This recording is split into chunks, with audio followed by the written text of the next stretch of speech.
So, hello, welcome to Lymphedema United's latest series of videos, with this one being Meet the Charities. And we're featuring today one of the charities that has supported the Lymphedema United website, and we in turn support them. It's the Lymphatic Education and Research Network, otherwise known as LE&RN from the US.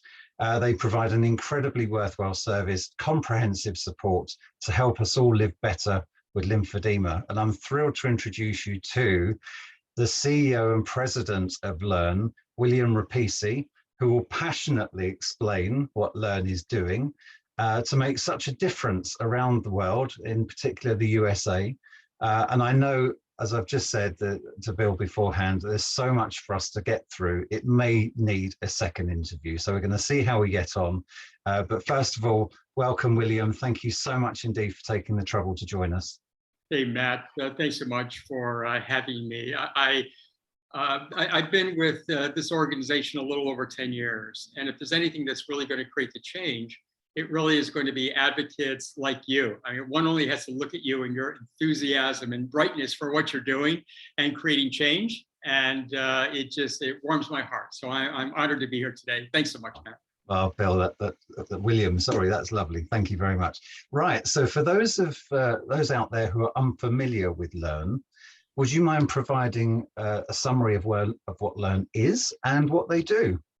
I'm sure, and feel free to guide me along the way. It's a casual conversation here, but actually we're going into our 25th year. So we've been around for quite some time and originated at a time when there was very little going on in the world of lymphatics. A little more interest in some lymphedema. Some organizations focus on that. Lymphatics in general, very little. Unfortunately, when it comes to the research end of things, we still have a very long way to go. But our organization began when both a mother who had a daughter with a primary lymphatic disease who was told by doctors, there's nothing we can do. And this was a case where the mother said, that's not good enough. And she had hooked up with Dr. Stan Roxon, who was already one of the few experts in the world, along with Peter Mortimer, who's in the UK. That was really focused on this whole area of lymphatics and lymphedema. And together, they ended up creating and founding the Lymphatic Education Research Network. At the time, it really was named Lymphatic Research Foundation. And the focus very much was on the whole idea of we need to get researchers involved in the field to build up a body of knowledge to move the science forward. So we were giving out research fellowships, started the conversations with the NIH, began a patient registry, et cetera. Interestingly enough, I come around then, this is back in 1998. I come around in the year 2012, and I initially am offered the job and I turn it down. I don't have any background in lymphatics or lymphedema. My background was in behavioral disabilities as a psychologist and working in Africa and infectious diseases. This was kind of unknown to me. But what surprised me after I turned the job down, I went out into the world and talked to some of the brightest people I know, Dean of Fordham Law School, doctors. When I described it, they said, we have no idea what you're talking about. And then invariably said, wait a minute, my mother has that. She had breast cancer. Her arm is like this. She has there's a name for it? Other people have this? I thought, that's curious. I'm at a doctor's house having the same conversation. No knowledge of what I'm talking about until the wife puts her leg on the table and says, whatever you're talking about, I've had it since I was a young girl. My doctor says it's called drainage issues. I thought, wow, drainage issues. Now there's an internet search for you that's really going to yield results. So at that point, this organization was really floundering money-wise. And I thought, this is really curious. They tell me there are up to 10 million people in the United States with lymphedema. So, gee, there's only about 1.2 million people that are HIV positive. Everybody knows about AIDS. There's about 500,000 with MS. Everybody knows about MS. There's only about 1 million, little over, with Parkinson's. We all know about that. Far fewer with muscular dystrophy. ALS, less than 30,000. But we all know about these. Why is it nobody knows anything about lymphedema? I went over to the MS Society, who had an annual budget of about $300 billion a year. wow, I was pretty impressed. This organization was going bankrupt. They had 500,000 constituents. We had 10 million. One thing they said is there's not a single person in the United States with MS who is not a member of our organization. That's what fuels us. That's where the funding comes from. That's where the advocacy comes from. And I went back to what was then Lymphatic Research Foundation and suggested that they might want to reconsider rebranding the organization. Certainly keep the focus on researchers, but researchers don't want to give you money. They want you to give them money. So to broaden more of the patient advocacy aspect of the organization and the education that was provided, as well as the lobbying efforts. And they said, if we do all that, would you take the job? And so we actually spent some of our last money back in those days hiring a company out of San Francisco. We branded us into Lymphatic Research and Education and Education and Research Network, and focus our energies on a broader initiative. Mm-hmm. And it's been very successful from there at building a global footprint for itself in what I found to be the utterly bewildering situation of constantly peeling back the onion to figure out how do you take a disease that affects 250 million people around the world, like lymphedema, not to mention all the other lymphatic diseases, and keep them utterly invisible, where even the patients don't know what they have or are advised prior to the situations where they might get the disease, where they might have been able to do something about it to mitigate the circumstances of that. And that's been pretty much what the journey has been over the last 10 years, to peel back that onion, to figure out exactly what are the obstacles that got us in this situation, and then develop very incisive campaigns for each of those particular problems to overturn them. Mm. I mean, you mentioned the sheer volume of people in the US. That 10 million, is that diagnosed, or is that diagnosed with lymphedema? That's 10 million of what the estimate is of those people that currently have lymphedema in this country. Right. And okay. It follows the World Health Organization suggests 1 in every 30, 35 people have lymphedema. Those figures work out the same in that regard, and would yield a number of around 250 million worldwide with lymphedema. The fact is, once people do all the studies needed to really drill down very specifically, it may be more, it may be less. The bottom line is it's a huge number, population number, far more than most other diseases that we give an incredible amount of attention to. I've raised the question because in the US, there are still people that haven't yet been properly diagnosed. And, we have different healthcare system in the UK, as you know, to the US. And even sometimes in my case, it wasn't diagnosed correctly initially. And when it was diagnosed, there wasn't the information from my GP, the doctor, available to guide me in the right direction. And sadly, that was 11 years ago. Sadly, I'm still hearing stories in the UK of the same situation, where the education that we're trying to do, the LSN does a great job in educating the GPs with modules. But yet we still got people out there that have got the condition or disease, as I know we're going to have that conversation at some point, but haven't yet been properly diagnosed. So what challenges to people in the US face when they have a swollen limb that they don't know what it is? How is it diagnosed? What help do they have? Yeah, one would probably think advanced countries like the UK, the United States, situation would be far better than it is in other places around the world. And yet I find, since we have chapters around the world, it's not that much different here than it is in elsewhere around the world. I mean, we have a few centers, as you do as well, where people are very, up to date on the state of the art of the disease. But in most cases, you hear in the United States, for instance, an example, 30% of women, up to 30% of women who've had breast cancer have ended up with lymphedema. This isn't a new statistic by any means. It has gone down some. It was about 40% some years back.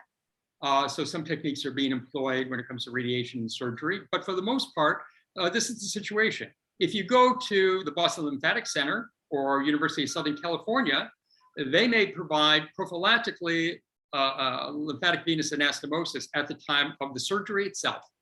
Right. To help prevent you from ever getting the lymphedema and monitor you right afterwards. Those are a couple of institutions. What's more common is the woman who calls me from upstate New York, who just saw her surgeon and said, Bill, I want you to know I had breast cancer. You say, I want you to ask the surgeon how they're going to approach the operation to mitigate you get lymphedema. When are they going to do breast reconstruction? The response from the surgeon is, why are you asking? If you get it, you get it. Worry about it then. Breast reconstruction? No, we don't do anything. Instead, I sent her to Memorial Sloan Kettering, Dr. Joe Dion. 14-hour operation. They did lymph node transfer, removing lymph nodes from her abdomen, put them into her breast area, which was very severely involved with cancer. And they took the fat from the abdomen, rebuilt the breast. She woke up with breasts and protected as best as we can right now from getting lymphedema. It's been 3 years, no lymphedema. I asked her when she woke up from the operating table how she felt. She said, I feel whole again, Bill. And I thought, how is it possible that women are faced with what's behind door number 1, which is we tell you nothing and you may end up with an incurable disease that you have to deal with the rest of your life. And breasts, why rebuild those? We'll get to them somewhere along the way. When the other side, we see there's technology that can help prevent you from ever getting the disease and restore your body to such a way for body image and et cetera, because these things are important at the same time. And yet it's the anomaly that this has happened. Another situation, there was actually a person who was on QVC. Diane Gilman is the person, she's a designer. And one day on her show, she was putting on QVC, or it was one of those programs, one of her jackets. And she just made an offhand comment saying, oh, boy, even my lymphedema fits.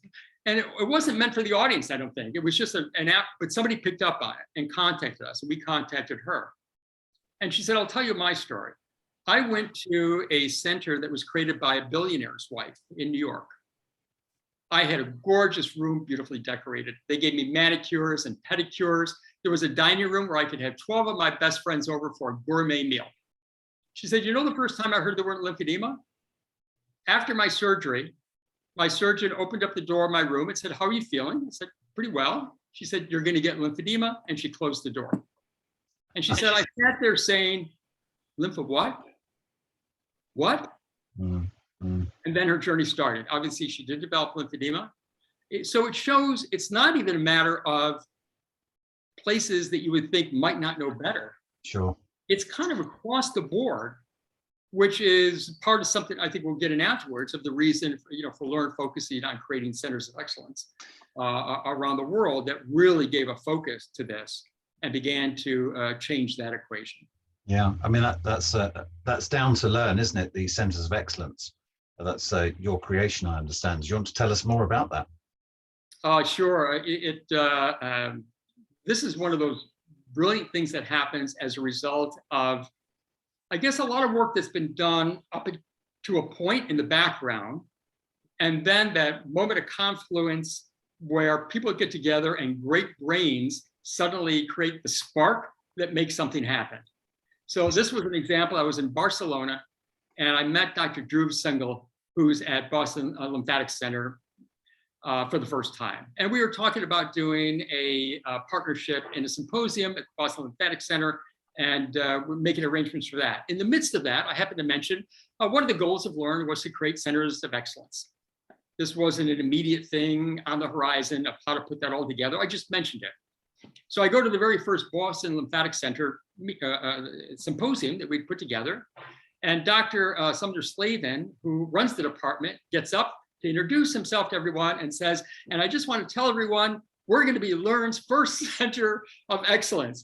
And my mouth just drops to the floor. Say, but there is no excellence. This was just kind of like our pipe dream. And what happened right away is 2 other people came up, Dr. Stan Roxon from Stanford, and then Dr. Joe Dion, both saying, what are they talking about? We've been around longer. We'll be doing this. They should be the first. We should. And I realized I had the beginning of a committee to put together to dive into this issue. And so people from USC, University of Chicago, UT Health, MD Anderson, put them all together to start creating the standards for centers of excellence. Then I brought in Dr. Peter Mortimer, because my feeling was I knew those centers were likely to apply, and I didn't want any sense that they became centers of excellence because there was any bias in the creation of the standards that they were involved in. So we created a global oversight committee of up to 20 professionals from around the world that weren't applying for this to overview the standards, create the final standards, and then to finally put those out and do the review process for those people that became centers. So at this point, we have about 35 centers of excellence around the world. It's a very rigorous program. Dr. Mortimer and Dr. Melissa Aldridge from UT Health chair that committee of about 20 people from around the world to do the review. But it does mean we are avoiding the one thing that I found myself coming across over and over again, and that is people from all over the world were contacting LE&RN. From Mongolia, from Zambia. It was a real struggle to figure out how do we connect the dots in places where there just aren't these kind of, so you would go through all these efforts to connect people. And then very often I would call up and say, how did your appointment go? And the response I would get would be, oh, they called me up before the appointment to do an interview and said I wasn't a candidate for surgery, so they canceled my appointment. Now what do I do? And you would think, I didn't think you were a candidate for surgery. And that was the last thing on my mind at this point. You need help in a whole variety of ways. But we found that there were places that were acting as if they were centers, but really they had a very narrow silo of services. And people were, if they didn't fit that narrow silo, they were being pushed aside and left back out. Once you become a center of excellence, once a person comes to you, you own them. You're part of a network. You have to find a way to connect these people for the individual services that they need. And we've created affiliate boards with each one of the centers so that there are both patients and people from the institution on the board giving reviews, and you could lose your Center of Excellence designation if in fact it is proven that in fact you aren't living up to the very fixed standards. There are various designations. You can be a comprehensive center, you could be a surgical center, you could be a pediatric center, a cancer center. I mean, there are various levels, each of them with their own criteria, but it's clear to the public exactly what the criteria is so they know where they can go. I think the joy for a lot of this is it was easy to push lymphatics in the background when you didn't have the imprimatur of major institutions putting their strength behind it. When you have institutions like Stanford, Harvard, St. George's, et cetera, that are already centers, when you have groups like Johns Hopkins University calling us up saying, how do I become a LE&RN Center of Excellence? MD Anderson, how do we become a LE&RN Center of Excellence? Cleveland Clinic. As they all begin joining, suddenly now, if you want to be part of the Kook Kids Club, this is something you need to pay attention to. It also means when it comes to insurance issues, when it comes to the National Institutes of Health paying attention, when it comes to the medical profession paying attention, which they have not. It all begins to become part of the kindle wood that fuels the fire to take things in the direction that we want to take it. So the 35 centres of excellence, we have 2 in the UK, perhaps more in the pipeline, who knows. These are all over the world, aren't they? They're not just in the US, the centres of excellence. No, they're kind of maybe half in the US, but from Taiwan, Germany, France, the Netherlands, Italy, obviously the UK. No, they're spread, Australia, all over the world. And you know, interestingly, thanks to this lovely thing called the internet, people are getting in contact with little old me in the UK from all over the world, buying the book and interested in the website, which I didn't quite anticipate. And obviously I had to call on your help because a lady from Africa contacted me saying, where's my nearest therapist or clinician that can help me with my lymphedema? And of course I was able to work with you and the team to point her in the right direction. So for those out there who are listening to this example, how best can they get in contact? Is there a register perhaps on your website a helpline that they can call to find their nearest help in their country of origin? Actually, send an email to Lauren at lymphaticnetwork.org. Veronica Seneretz is our patient services director. Actually, we are working on a global patient services center and helpline and a group of volunteers. And we're actually working with colleagues that are in Canada that have done this very successfully up in Quebec at creating a global system. We have found, as far as the kind of interest, there is a teenager in China who has gotten the government to focus on lymphedema, has done a study herself of dozens of institutions. I mean, it's amazing. Once people are connected with ideas, these absolutely brilliant, energetic people arise of all ages that are doing these phenomenal things. And it just becomes an incredible inspiration for others who then realize, well, if they can do it, then that's possible for me as well. And you're helping with all that with what you're doing here and what you're doing with your organization as well, Matt. So we certainly have a long ways to go. I look at our success on two different levels. What we ultimately want is we want new treatments and cures. We need it to trickle down to the things that patients are really interested in, and that is getting this monkey off their back of having to deal with this disease. However, before we can actually get to that point, we need the research that brings us that. And then we need the medical profession that actually takes that to heart and dispenses that information to patients. So we find ourselves with the roadblocks that institutions like the National Institutes of Health, which really should have been leading the charge, a lot of lip service, a lot of friends, a lot of packing on the back, but I keep looking at how much money they're spending in research, and it really is very little. I look at the Centers of Disease Control. They should be at the very top of the game, spreading information about this. But Kathy Bates, our spokesperson, myself, Dr. Diane from Memorial Sloan Kettering, we met with the director of cancer prevention about 4-5 years ago, maybe now. The sense at that point is, well, they said, well, there's a reason we don't focus on lymphedema. And that's because we're focused on infectious diseases. And Kathy Bates stared at her and said, breast cancer isn't an infectious disease. And she said, you're right. She said, you have whole websites about these things. And she turned to me and said, why don't we develop a website, Bill? And we did. And we did a video with Kathy Bates about cancer-related lymphedema and put it on the website. The fact that it was only a few years ago that the CDC was solely focused on lymphatic filariasis, which we're happy about.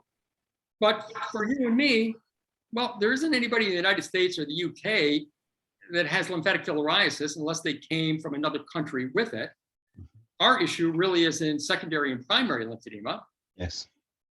Our CDC is being funded by Americans. It would be nice if they focused on a disease as well as that affects Americans.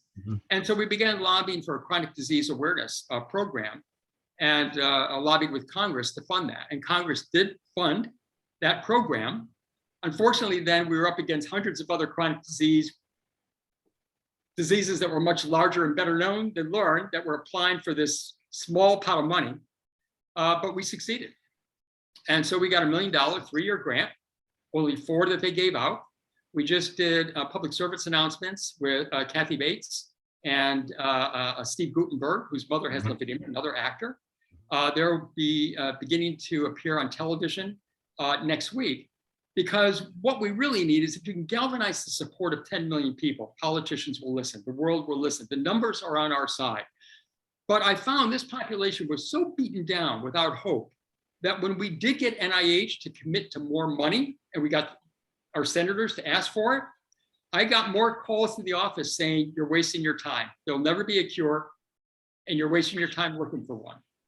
But please, just get us insurance covered for our compression. So people certainly, you need to deal with people's basic needs.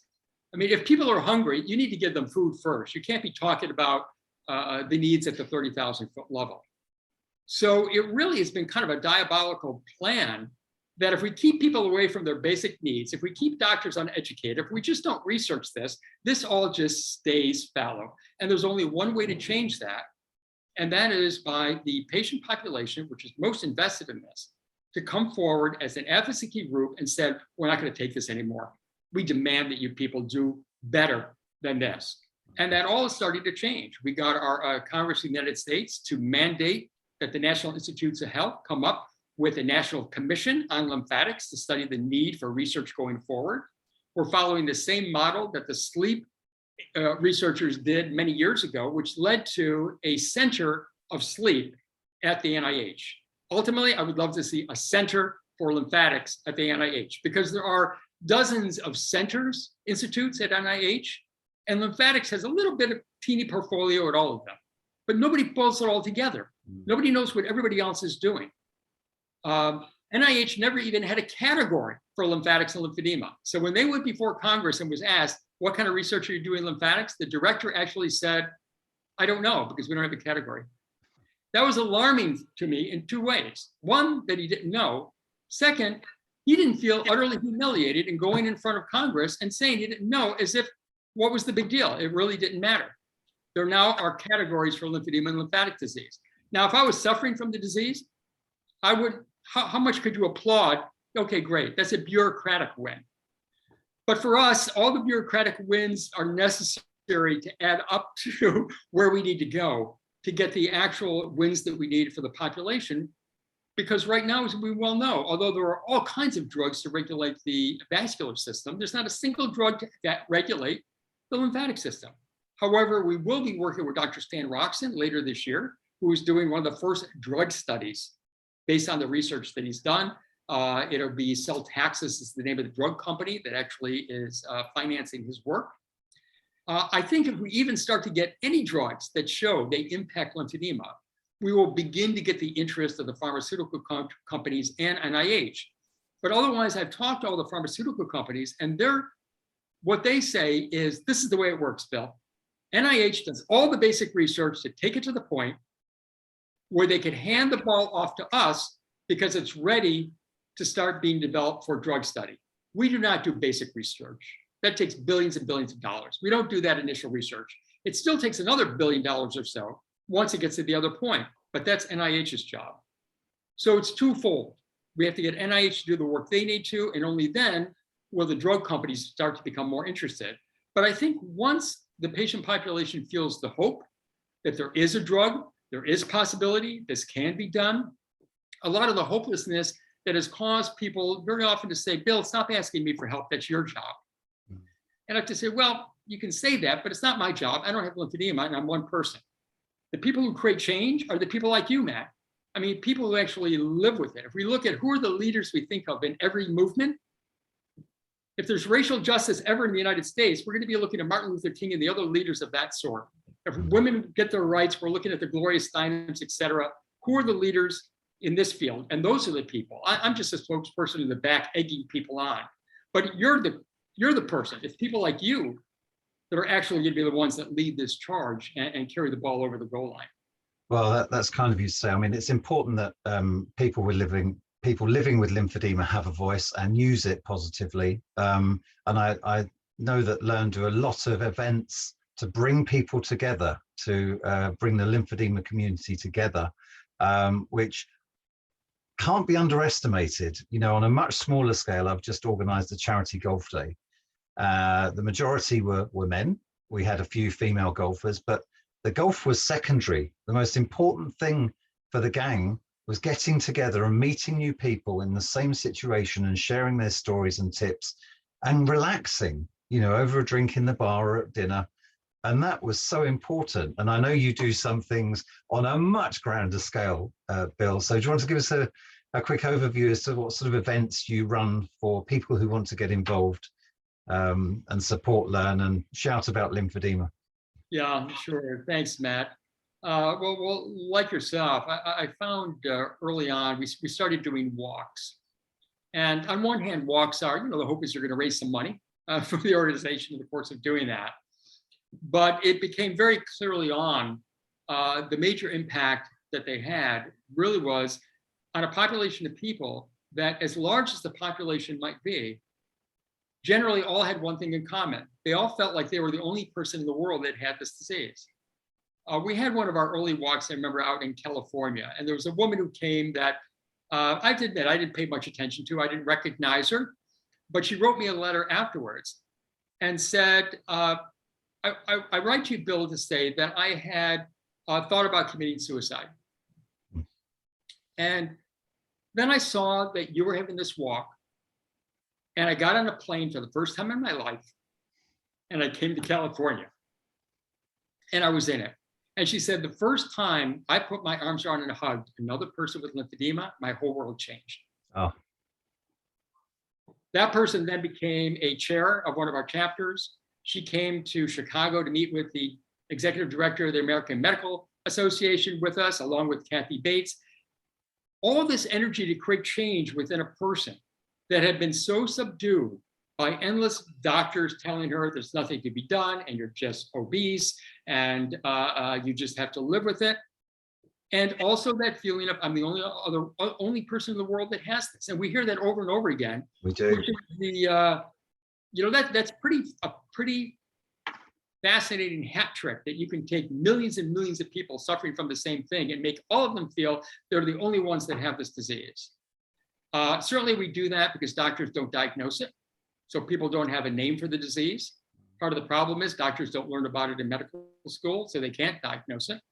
So you have people who have swelling who have no idea that actually is a name that goes along with it, which means they can't look it up on the internet, which means they can't connect with other people who have it. And the tendency, of course, is I'll just hide it. Early on, I met so many women with this disease, but not men. And a therapist said, Bill, there are just as many men, but it tends to be lower extremity. They put on their pants, they zip up their pants, they zip their lips, and they don't talk about it. So there's a huge invisible population. And the one thing the walks and the events do is they provide the opportunity for people to connect with other people that are living the same thing they do. I find, interestingly, it may seem counterintuitive, but it really does make sense. And that is the broader LE&RN's impact has been in educating, the higher the incidence of people contacting us about suicide have become. I don't think there's a greater incidence of people considering suicide. I think more people are connecting with the fact that they know what their disease is and there's an outlet for them to talk about it where they haven't talked about it before. I don't think it's that these people want to commit suicide or want to do bodily harm. They've just been so bruised and isolated and given so little hope and so battered by the medical community at the same time, but the embarrassment. I mean, the person I'm talking about, she said, all they used to say is, yeah, you know what the problem is? This. So we end up humiliating people who are suffering in order to cover up the fact that as medical professionals, we don't know what to do for you. And I find with the medical profession, medical doctors, have to feel like God. And so they have to make a choice if you come to them and they don't know what to do with you. Either I'm not God, or what you have really isn't all that important. Now let me think about, what should I choose? Yeah, number 2. It's not that important. So I hear all the time, they tell people, yes, you got lymphedema, I cured your cancer, this won't kill you, find a therapist, don't complain.